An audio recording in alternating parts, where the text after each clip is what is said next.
இங்கே தான். இங்கே இருக்கிற ஆஃபீஸர்கிட்ட அவங்க வந்து உடனே அதை வந்து இன்ஃபார்ம் பண்ணுது. கண்டிப்பாக சார். இது போல் ஒரு பாதிப்பை ஏற்படுத்தும் வகையில் இருக்குதுன்னு சொல்லிட்டு பார்த்தீங்கன்னா நம்ம இப்போ தமிழ்நாட்டுக்கும் பாண்டிச்சேரிக்கும் பார்டரில் இருக்கோம். இதான் வந்து சி ஓஷன் பார்டரு. ஆக்சுவலாக வந்து இப்போ பாண்டிச்சேரியில் பார்த்தீங்கன்னா கடலை காப்பாற்றுறதுக்காக, கடல் அரிப்பை தடுக்கிறதுக்காக இந்த மாதிரி ராக்ஸ்லாம் கொட்டுறாங்க. அங்கே பார்த்தீங்கன்னா தெரியும், இது மாதிரி ராக்ஸ் கொட்டுறாங்க. இந்த எண்டு வந்து பாண்டிச்சேரிக்கும் தமிழ்நாட்டுக்கும் நடுவில் இருக்கிறதுனால இதோட முடிச்சிட்டாங்க. இதனால வந்து கடல் அரிப்பு வந்து தமிழ்நாடு பக்கம் அப்படியே உள்ளே வருது. இப்போ பார்த்தீங்கன்னா தெரியும், இந்த இடத்துல ஆக்சுவலாக நாங்கள் வாக்கிங் போவோம். இந்த சைட்லேருந்து அந்த சைட் வரைக்கும் போவோம். இப்போ இதனுடைய தாக்கம் வந்து இதை ஃபுல்லாகவே அரிச்சிருச்சு. இப்போ இந்த பக்கம் பாருங்களேன், மணல் இருக்கு. ஆனால் இந்த பக்கம் பாருங்களேன் எவ்வளோ தூரம் கடல் உள்ள வந்துருக்கு. இது வந்து ஆக்சுவலாக நாங்கள் இப்போ சும்மா இங்கே வந்தோம். எப்பயுமே நாங்கள் வர ஸ்பாட்டு தான் இது, கொஞ்சம் நல்லா இருக்கும்னு சொல்லிட்டு.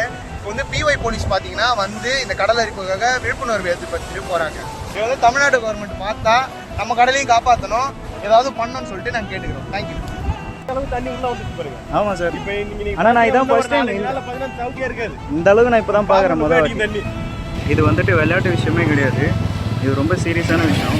முடிஞ்ச அளவுக்கு தமிழ்நாடு கவர்மெண்ட்டுக்கு இதை எடுத்துகிட்டு போய் சேர்க்க பாருங்கள், ஷேர் பண்ணுங்கள். ஜாலியாக இருக்குன்னு சொல்லிட்டு அழகாக இருக்குன்னு சொல்லிட்டு வந்து பிடிச்சி வந்துடுறாங்க. ஆனால் கடலோட தன்மை கடலில் சொல்லி ஒரு 3 விதமாக அது வந்து ரியாக்ட் பண்ணும். எப்படின்னா, கீழே ஒரு நீர் மட்டம் வந்துட்டு இருக்கு, மேலே ஒரு நீர் மட்டம் மேலே வந்துருக்கு. குறுக்கில் வெட்டிக்கலாம் வந்து லெஃப்ட் ஆர் ரைட்டில் வந்து ஏதாவது ஒரு பக்கம் நீரோட்டம் ஓடிது. இதில் நீ எப்படி போய் நீந்துவேன்? அப்போ இந்த தண்ணியோடய பழகிறவங்க போகிறவங்களே கஷ்டப்படுறாங்க அதில் வந்து நீட்டு வர்றது. அப்போ எதுவுமே தெரியாமல் நம்ம போய் அதில் போய் குளிக்கிறோம் நீந்துறோம்னா அது எந்த தைரியத்தில் பண்ணுறோம்? அதனால் உங்களுடைய நண்பர்களுக்கும் காலேஜ் படிக்கிற ஸ்டூடெண்ட்ஸில் எல்லாருமே கலந்து பேசுங்க.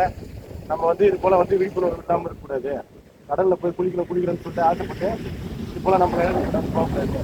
நம்ம படிப்பில் கவனம் செலுத்தி நம்ம நல்ல வழிக்கு போகணும். பெற்றோருக்கு எந்த ஒரு பாதிப்பும் நம்ம கொடுத்துடக்கூடாதுன்னு சொல்லிட்டு நீங்கள் உங்களுடைய நண்பர்கள் கூட காலேஜ் ஸ்டூடெண்ட்ஸ் எல்லாத்தையும் கலந்தாடி பேசுங்க போங்க.